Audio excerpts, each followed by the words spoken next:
Once a month, Paula Pant, host of the Afford Anything podcast, answers voicemail questions the listeners send in. Here's one now. Hi, Paula. My name is Ade. And first off, I want to say that you've been a complete inspiration to me and many others, so please keep up the good work.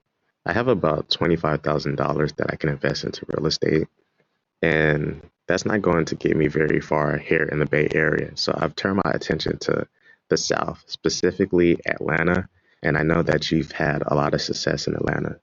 I was wondering if you still consider Atlanta a good market to invest in, and if you do, what regions should I look into and what regions should I avoid?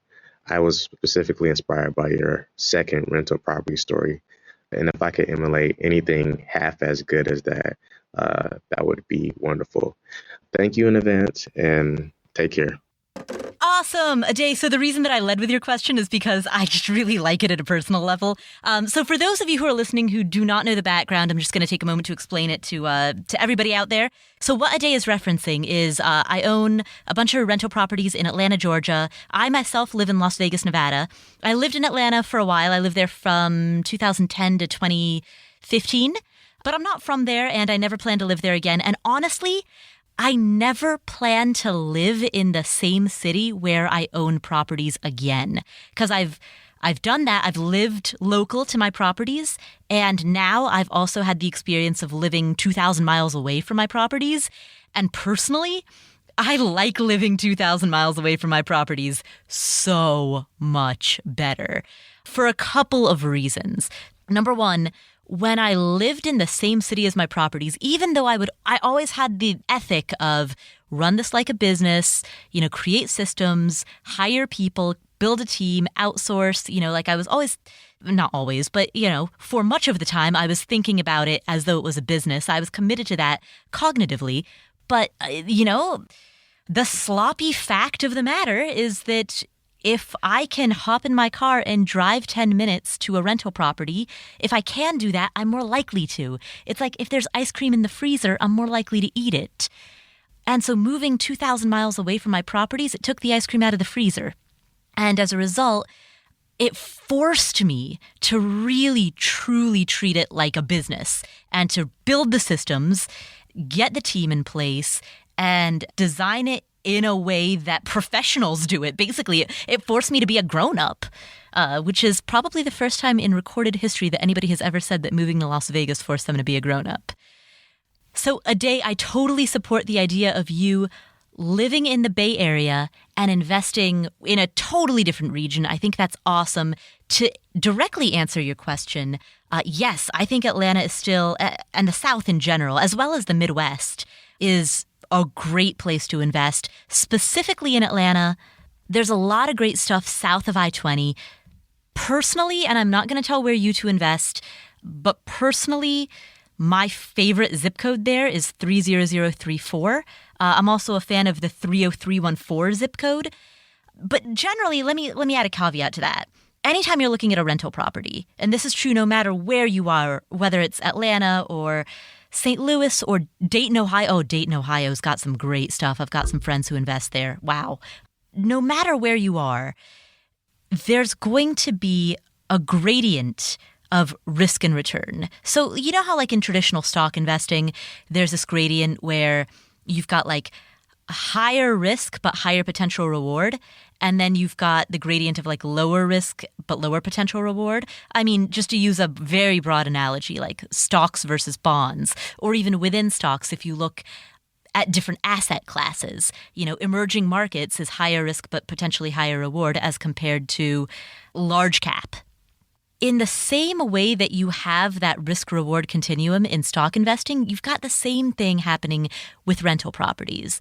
Properties that have higher cap rates and generate higher returns generally end up also being in places where you take on a little bit more risk. And likewise, properties that have lower cap rates, lower returns, generally end up being in places that are a bit more secure. There's less risk. So, when you're looking at neighborhoods, and that's the reason, I'm happy to share I just did share the zip codes that I like best, but when I share those zip codes, bear in mind that that is comparable in some ways to me saying, oh, I really love small caps as an asset class, Functionally, I'm talking about my personal favorite type of investment based on my own comfort with risk and reward.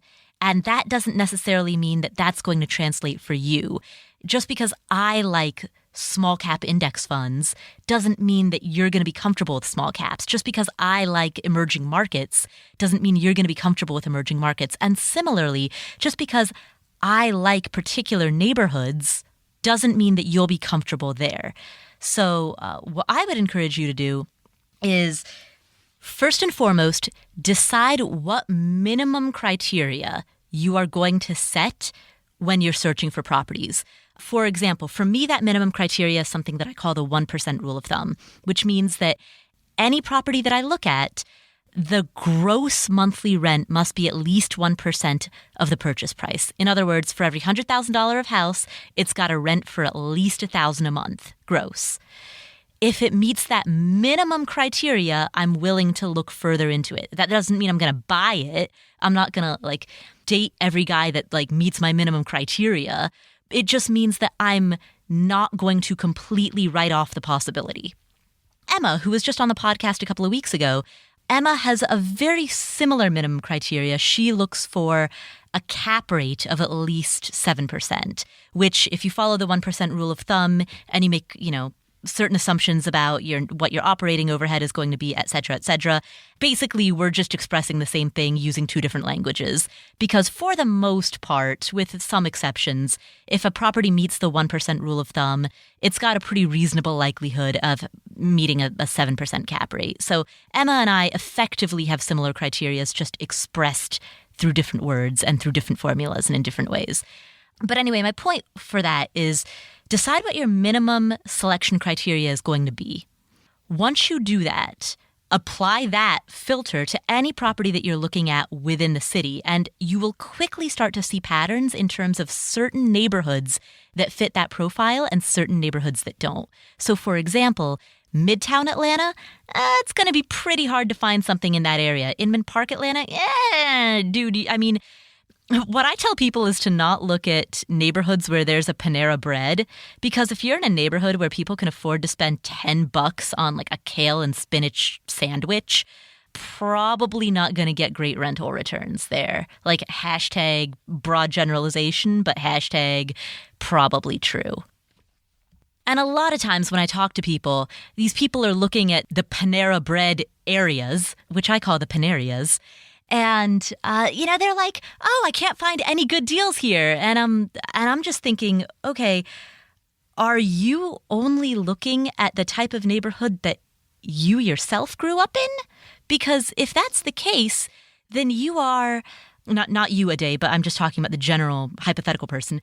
If that's the case, then you are limiting your search only to what is comfortable and familiar. By definition, if you limit your investment search only to things that are comfortable and familiar, you're going to exclude a lot of really good options. Imagine if I only bought stocks of companies if I was comfortable and familiar with their product. If I only bought Coca-Cola stock because I'm familiar with Coke as a beverage, but I refuse to buy stock in any fund that held the 3M Company or Abbott Laboratories or Accenture because I'm not familiar with them. If that was my approach to stock buying, I would be excluding entire industries, like the healthcare industry. I'd be excluding a lot of stuff. So it doesn't make sense to limit yourself only to the places that you know. And I know the analogy isn't perfect because at the end of the day, you can't truly compare buying a stock to buying a house. There are many, many, many differences, to make an obvious statement.